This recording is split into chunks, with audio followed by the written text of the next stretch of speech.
Capital Sonoro. Ahora.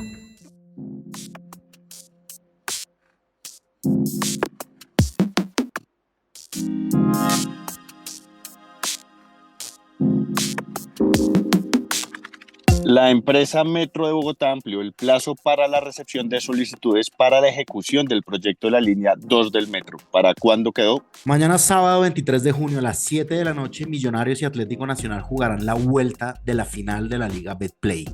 ¿Hay ley seca? ¿Cómo será la logística? Nace la cuarta ruta agroecológica del distrito. ¿Dónde y en qué consiste? En su reciente encuesta polimétrica, la firma Cifras y Conceptos midió la opinión de los colombianos sobre la reforma a la salud. ¿Qué es lo que dice la gente? Y tenemos nuestro viernes hoy con David Camilo Castiblanco. Ahora, un podcast.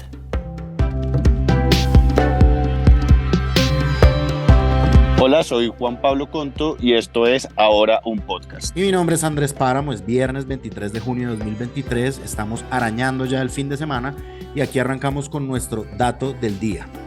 Este es un mes del orgullo y Melissa Guevara, nuestra periodista, investigó sobre las violencias a las que son sometidas las personas LGBTIQ+. Melissa, muy buenas, cuéntenos qué encontró y qué cifras tenemos. Hola Andrés, buenas tardes. Pues bueno, las violencias que enfrentan las personas LGBTIQ+ son varias y en muchas ocasiones inician desde la familia. Es decir, una vez ellos deciden expresar su orientación sexual y su identidad de género abiertamente, con lo primero que se encuentran, esa primera barrera es el abandono familiar, seguido luego de la discriminación de sus entornos escolares, laborales, por supuesto, entornos económicos, y ni hablar de la salud, que es otra de las tantas violencias que ellos enfrentan. De hecho, según la Secretaría de Planeación, entre 2016 y 2021 se registraron 1.504 casos de violencia intrafamiliar hacia personas de los sectores LGBTIQ+ en Bogotá, siendo la adolescencia y la juventud la edad más vulnerable para estas personas. Se registró que entre los 12 y 37 años sufren una mayor cantidad de violencias precisamente por su orientación sexual.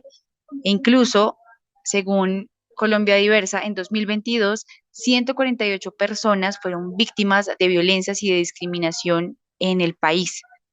Y cifras aún más alarmantes, Andrés, es que en lo corrido del 2023 van 24 casos de homicidios registrados de personas LGBTIQ+ en el país. De esos casos, 11 mujeres trans han sido asesinadas y hoy precisamente en el programa las invitadas en estudio y los invitados, porque sobre todo hubo masculinidades y feminidades trans, ellos mencionaron que las personas trans son quienes más se ven afectados por esta discriminación, seguido de las mujeres lesbianas, porque además de enfrentarse a este estigma por orientación sexual, ahora también, tras ser mujeres, pues viven una doble discriminación por ser mujeres y por ser lesbianas. Listo, Melissa, muchísimas gracias por la información.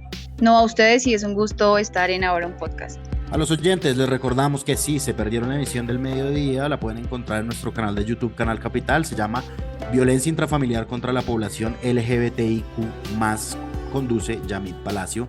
Ahora sí, Conto, vámonos con las noticias de hoy.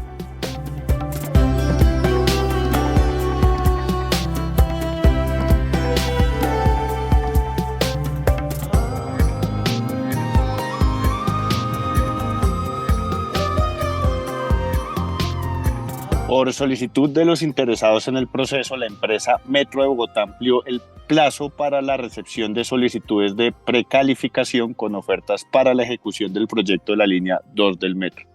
Saludamos a Esteban Bejarano, que nos dará algunos detalles de esta noticia. Esteban, ¿hasta cuándo quedó el plazo? Juan Pablo, buenas tardes. El plazo máximo de recepción de solicitudes de todos los interesados en el proceso de preselección, que inicialmente estaba para este 28 de junio, se amplió hasta el próximo 19 de julio de 2023 hasta las 10 de la mañana, por lo que tienen cerca de 20 días para completar las solicitudes. Estoy hablando de las firmas interesadas en precalificación, tanto nacionales y extranjeras, interesadas en la construcción, operación y mantenimiento de la línea de metro subterránea a Suba y Engativá. ¿Y ahora qué sigue luego de esta ampliación? Juan Pablo, los solicitantes que finalmente conformen la lista de precalificados continuarán en la segunda fase del proceso de selección, que se adelantará por medio de licitación pública internacional. En esta fase se presentarán las ofertas económicas y concluirá con la adjudicación, así como la suscripción del contrato de concesión. Pregunta, ¿sabemos algo de la segunda línea? ¿Por dónde irá? ¿Cómo se ha pensado? Cualquier cosa. Claro que sí, Páramo, pues igual todos estos estudios y diseños de alguna u otra forma están en veremos porque como hemos hablado en este podcast, ni siquiera la primera línea del metro está clara. Sin embargo, la línea 2 del metro de Bogotá conectará las localidades de Suba y Engativá con el centro de la ciudad. Con esta nueva línea habrá más tiempo para la familia y menos tiempo para el trancón, según lo que dice la empresa Metro de Bogotá. Va a operar en las localidades de Chapinero, Barrios Unidos, Engativá y Suba. Tendrá 15,5 kilómetros, 11 estaciones y generará más de 11.000 empleos. Esteban, muchas gracias por la información. Con todo el gusto.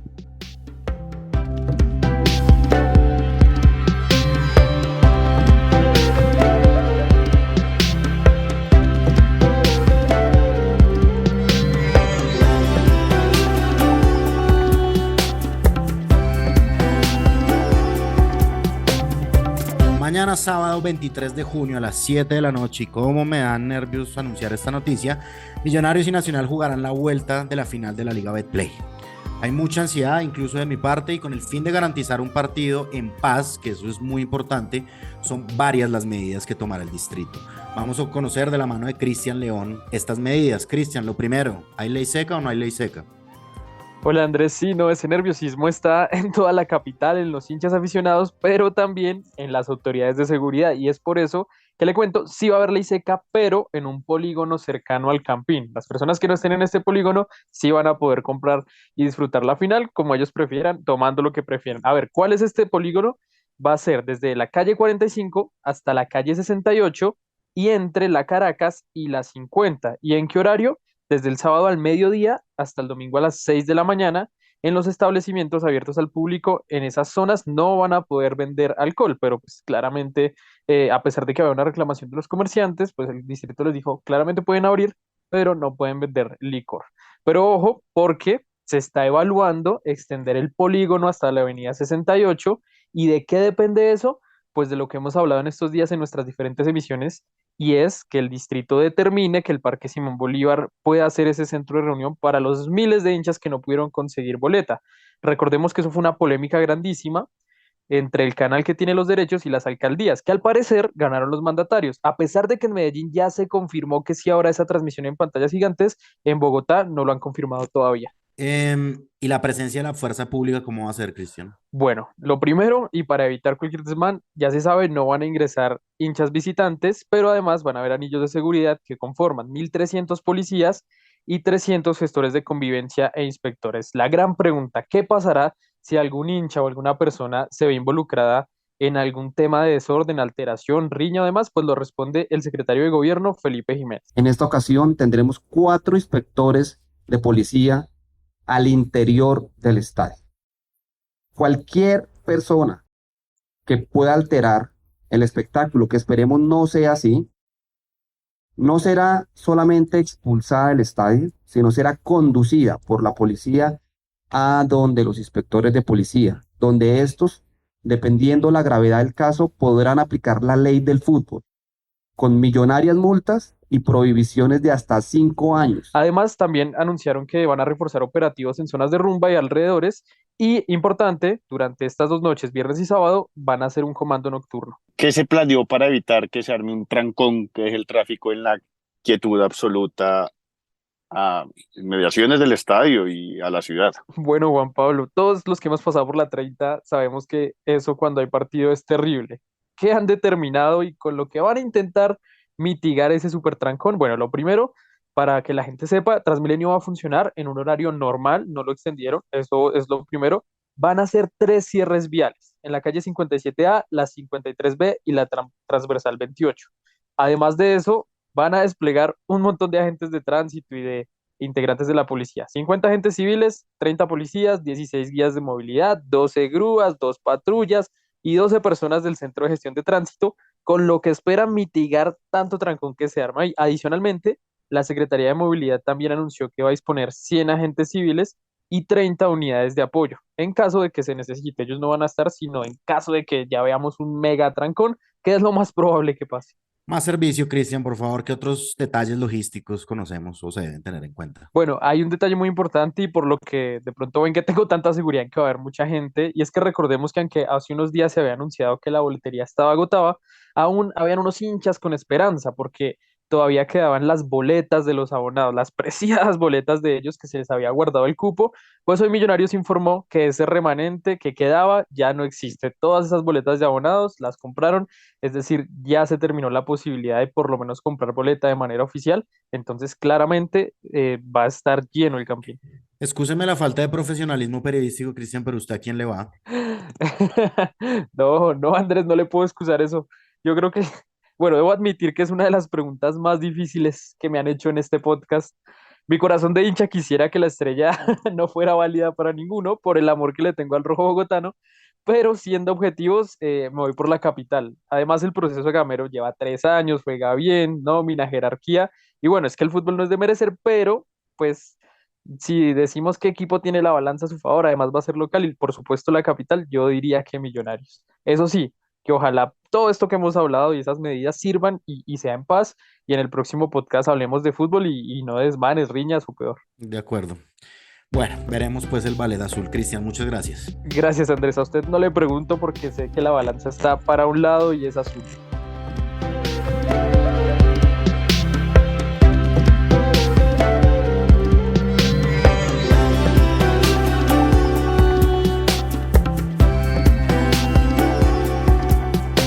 Nace la cuarta ruta agroecológica del distrito. Con el lema Dar y Recibir, las localidades de Engativá y Teusaquillo pusieron a funcionar el circuito de huertas turísticas. Para saber bien de qué se trata esto, le damos la bienvenida a Carol Velázquez. Carol, ¿qué son las rutas agroecológicas y qué es un circuito de huertas turísticas? Hola Juan Pablo, ¿cómo estás? Buenas tardes, es un placer para mí estar aquí en Ahora un Podcast y bueno, yo quiero contarles a todos los que nos escuchan que una ruta agroecológica es un recorrido, digámoslo así como interactivo, entre huertas urbanas y periurbanas de Bogotá que se conectan entre sí. Entonces la idea es como que durante el recorrido se realicen distintas actividades basadas en la educación ambiental y la agricultura. Cada ruta tiene como una temática diferente, con una variedad de prácticas, estilos e historias y talleres que, pues digamos que eso lo hacen dentro de la misma comunidad. Y aquí quiero recordar unos datos para que las personas se contextualicen un poco, y es que actualmente en Bogotá se calcula que hay más de 14.000 huertas urbanas en la que las personas tienen pequeños cultivos de hortalizas, verduras, frutas y otras plantas, y de todo ese porcentaje, el 81% de la población, digámoslo así, que está vinculada a estos programas de agricultura urbana con el jardín botánico, son mujeres. Entonces, la mayoría de personas que están impulsando también estas huertas y estas rutas agroecológicas son mujeres y jóvenes, sorprendentemente, que han decidido empezar como este camino hacia la agricultura urbana.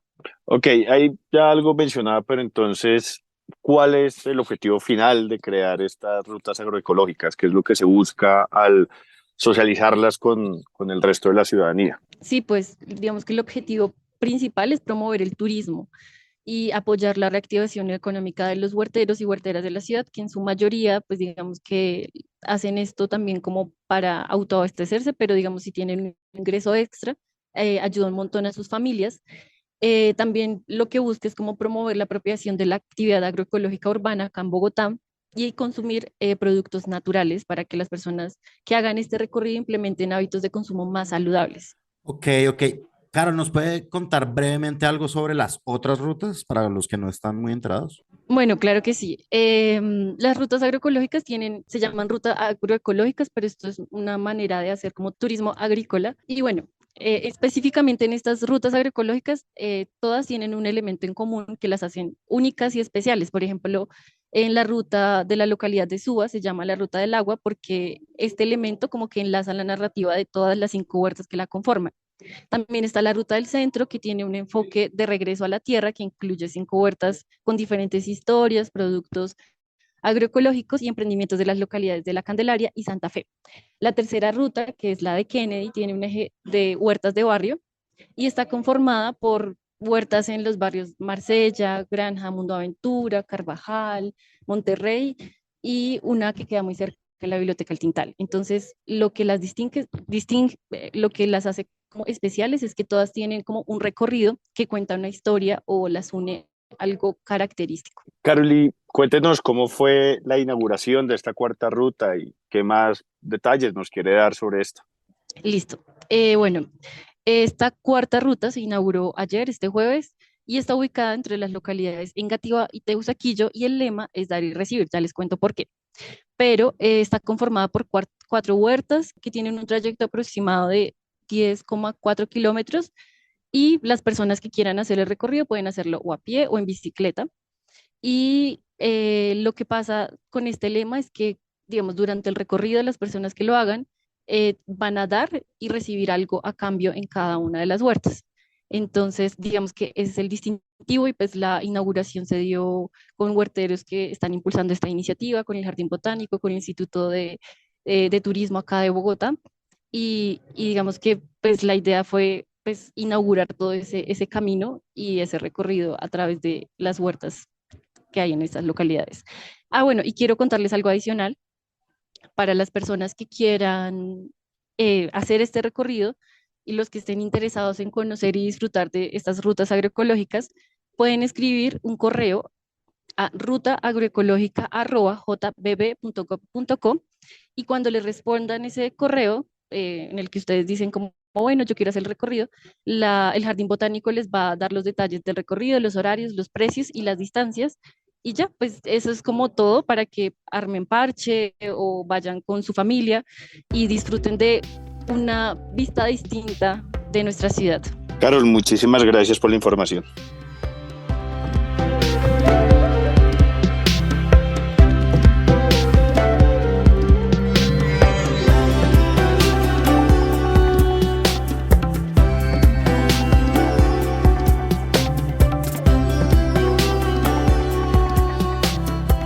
En su reciente encuesta polimétrica, la firma Cifras y Conceptos midió la opinión de los colombianos, entre otras cosas, sobre la reforma a la salud. La reforma a la salud que está impulsando el gobierno de Gustavo Petro y que pues claramente ha sido muy polémica desde el principio. Para conocer los resultados estamos con Daniela Espitia. Daniela, ¿qué es lo primero que salta a la vista de esta encuesta? Hola Andrés, ¿cómo estás? Pues mira, una de las preguntas que le hicieron a los colombianos es ¿qué opinan sobre acabar las EPS? Recordemos que el articulado de la reforma pretende transformarlas en gestoras de salud y vida para eliminar dicha intermediación del manejo de los recursos y que ahora los pagos se hagan directamente desde la ADRES a las IPS, es decir, a los hospitales y clínicas. Ante esto, la mayoría de la población no está de acuerdo. Los resultados pues arrojaron que el 76% no quiere que se eliminen las entidades, mientras que el 24% pues lo considera oportuno. Ok, pero esto significa que la gente no apoya la reforma a la salud. Bueno, pues sobre el apoyo también hay cifras de percepción, Andrés. Se les preguntó si creen que la reforma mejorará la calidad y el acceso al servicio de salud, y sobre esto el 60% de los encuestados dijo que no y el 40% dijo que sí. Entonces, pues la balanza claramente se inclina más hacia la percepción negativa. Sin embargo, pues recordemos que el proyecto de ley del gobierno lo que busca es que el acceso a la salud sea oportuno para toda la población, especialmente en zonas de riesgo y de difícil acceso. Daniela, ¿qué otras informaciones arroja esta encuesta por la firma Cifras y Conceptos? Bueno, pues también sobre un posible cambio en el modelo en el sistema de salud para pasar de uno privado a uno público. 2 de cada 3 encuestados dijo que no quieren que el Estado sea el único que maneje los recursos, y pues esto se representó en un 66% de los encuestados. El 59% dijo que no quieren que se eliminen los planes complementarios, que tienen más de 1 millón de colombianos, y también con este mismo porcentaje la población dijo que no quiere tener que inscribirse en un CAP, que recordemos son estos centros de atención primaria, y pues tampoco quieren dejar su EPS. Con este mismo porcentaje, un 59% dijo que no. Ante la incertidumbre, la encuesta registra que ante el anuncio del gobierno nacional de buscar una transformación de las EPS, como les contaba anteriormente, en una eventual reforma, el 75% de la población aseguró haber aumentado en los últimos 6 meses el uso o solicitudes de citas, exámenes y procedimientos de salud. Listo, Daniela, muchísimas gracias por la información y un abrazo, vamos ahora, Azul, embajador. Estamos listos ya para la final, Andrés, con toda la ilusión.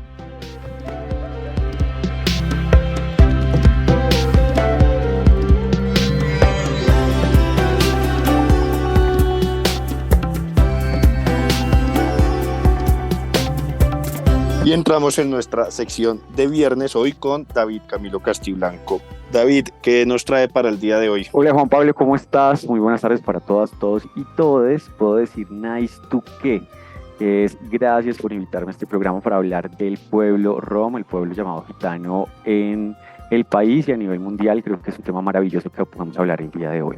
Ok, ¿qué nos puede decir David Camilo del pueblo rom? Es decir, cuéntenos un poco de las raíces y de las características de este pueblo en términos generales. Bueno, Juan Pablo, creo que ese es como lo potente que podemos tener hoy en Capitales, que estamos intentando también traer como otras narrativas, otros lenguajes, y justamente el pueblo rom, el pueblo gitano, hace parte de los pueblos étnicos que están en Bogotá, pero lo curioso es que el pueblo rom es un pueblo nómada, como más, no sé si tú lo sepas, y las personas que nos están escuchando tienen como esa idea de nomadismo del pueblo gitano, que su origen es en la parte nororiental de la India. Más o menos hace 300 años llegaron a Colombia, llegaron a las costas, llegaron a Santa Marta, llegaron a Cartagena, llegaron a Buenaventura, que no es la idea que uno tenga de por dónde llegaron las personas del pueblo rom, que una vez son originarias, todavía no es muy claro cuál es la manera en que se conformó el pueblo rom cuando sale de la India,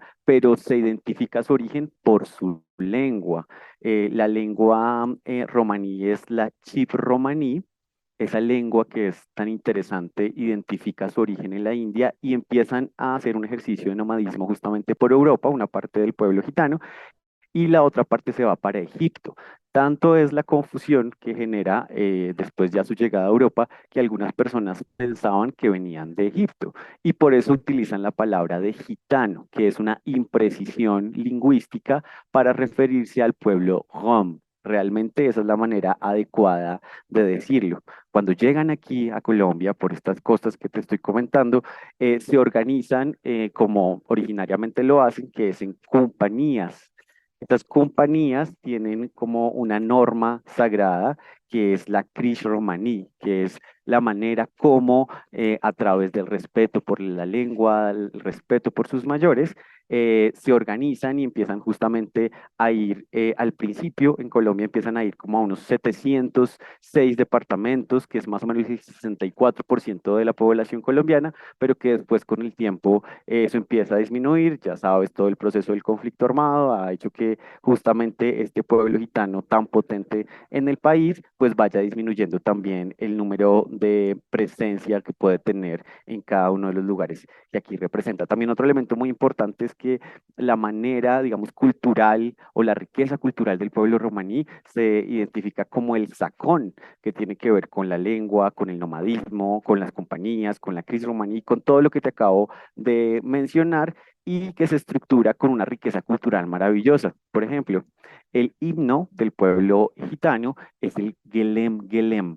Si ustedes pudieran escuchar en algún momento, por favor, pónganle play en su casa al Gelem Gelem y cuenta la historia de ese proceso de nomadismo cuando de la India llegan a Europa y están en la Segunda Guerra Mundial y también son víctimas del genocidio. Hay un genocidio gitano en la Segunda Guerra Mundial y se construye esta canción, esta lírica, por un yugoslavio que cuenta lo que vivió el pueblo gitano en el genocidio de la Segunda Guerra Mundial y se convierte en su himno y es el que hoy también se conserva en el país. Ok, y según esto, entonces, ¿qué es lo que vamos a encontrar en el programa La pata que le falta a la mesa? Bueno, la ciudadanía que no lo sepa, Canal Capital tiene un programa en televisión, Mesa Capital, que se llama La pata que le falta a la mesa, que se enfoca particularmente en temas de los grupos étnicos. Vamos a resaltar el valor cultural del pueblo rom en Bogotá.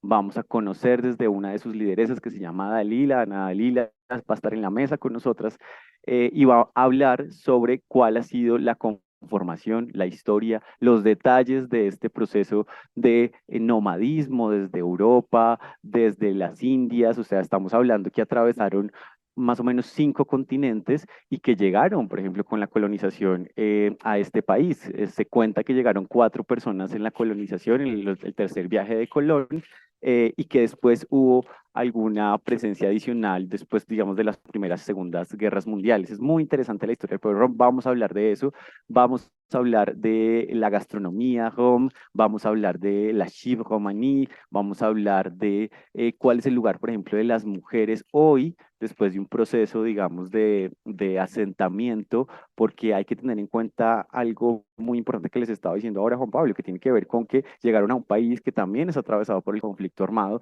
donde según el registro único de víctimas tenemos más de 700 personas víctimas del conflicto que hicieron que ese ejercicio de nomadismo tan interesante que tiene el pueblo gitano hoy se haya detenido y que tengan un seminomadismo o que hayan tenido que obligatoriamente quedarse en lugares confinados. Justamente vamos a hablar del programa de cuál fue o cómo hizo, o el efecto que tuvo el conflicto armado en el confinamiento de un pueblo étnico que usualmente tiene un movimiento justamente para enriquecer su palabra, su idioma, sus prácticas culturales, y cómo después la pandemia, ustedes yo creo que lo saben de manera muy clara, la pandemia cómo afectó el desarrollo del pueblo rom en Bogotá.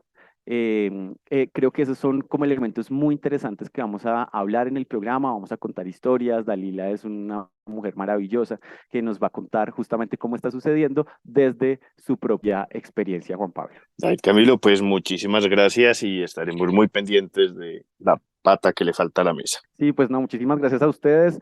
Tengan muy presente, digamos que pueden estar viendo, ojalá cada vez que puedan por YouTube, por todos los contenidos digitales, la pata que le falta a la mesa, y también derribar estereotipos. Juan Pablo, mucha gente creía en algún momento que el pueblo gitano se robaba a los niños, que el pueblo gitano solamente se dedica a vivir en carpas, que no tienen una vida profesional, una vida familiar.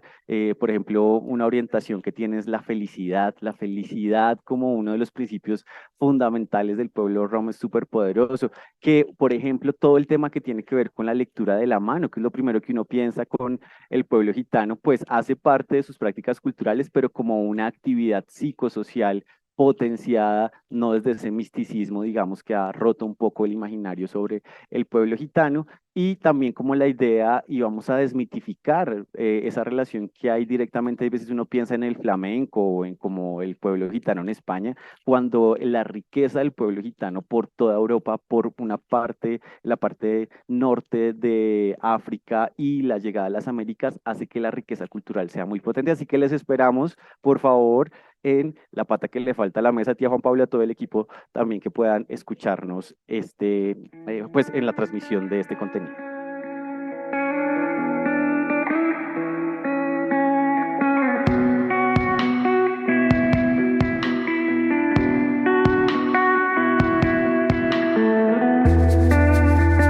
No se vaya sin saber las siguientes noticias. En los últimos días, el frío en la capital colombiana y sus alrededores ha sido tema de conversación.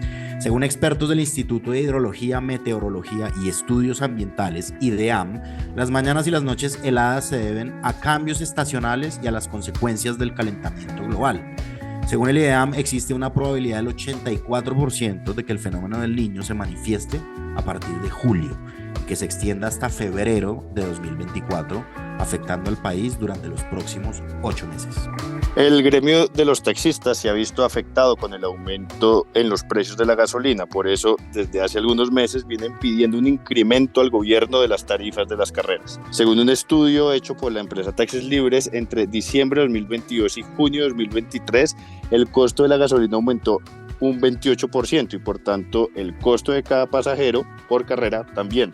Afirman que pasó de 3.464 pesos a 4.429 pesos. Vive Vibra Verde es una organización que trabaja para llevar un mensaje de respeto y cuidado por el medio ambiente. Están haciendo una labor ardua de la recuperación de puntos críticos de basuras, un tema pues que está en boga de recuperarse, el de las basuras. La invitación de esta organización es que juntas de acción comunal y organizaciones ambientales se unan a este esfuerzo. Los pueden encontrar en Facebook así como Vive Vibra Verde y en Instagram como @vive_vibra verde. Las directivas del Grupo Aval acaban de anunciar el relevo en las presidencias de 2 de sus bancos, de Bogotá y de Occidente. Alejandro Figueroa Jaramillo deja la presidencia del de Bogotá, cargo en el que estuvo desde 1988. En su reemplazo llega César Prado Villegas, quien hasta el momento estaba al frente del Banco de Occidente. Y por su parte, Prado Villegas será reemplazado por Gerardo Silva Castro, vinculado al Banco de Occidente desde 1994. Ahora es más que tele, recuerden que ya tiene andando otros componentes en YouTube, en las redes sociales y aquí en podcast. Además, busca Capital Político y de vital importancia para saber lo que pasa en la política y la cultura y despierte todas las mañanas con nuestro boletín en su correo electrónico. Este podcast es producido por Andrés Villamil. La escritura está a cargo de Santiago de Narváez y de quien me acompañó hoy presentando las noticias, el periodista investigador de Capital Sonoro, el señor Juan Pablo Conto. La edición a cargo de Cian Bernardo González. La dirección de los periodistas del sistema ahora está a cargo de quien les habla, Andrés Páramo, la de Capital Sonoro a cargo de Santiago Rivas y la del sistema informativo ahora a cargo de María Paula Martínez. Señoras y señores, sonrían porque ya es viernes, nos reencontraremos el lunes, ya volverán los puentes después y estaremos como siempre a las 6 p.m. para un nuevo episodio de Ahora un Podcast.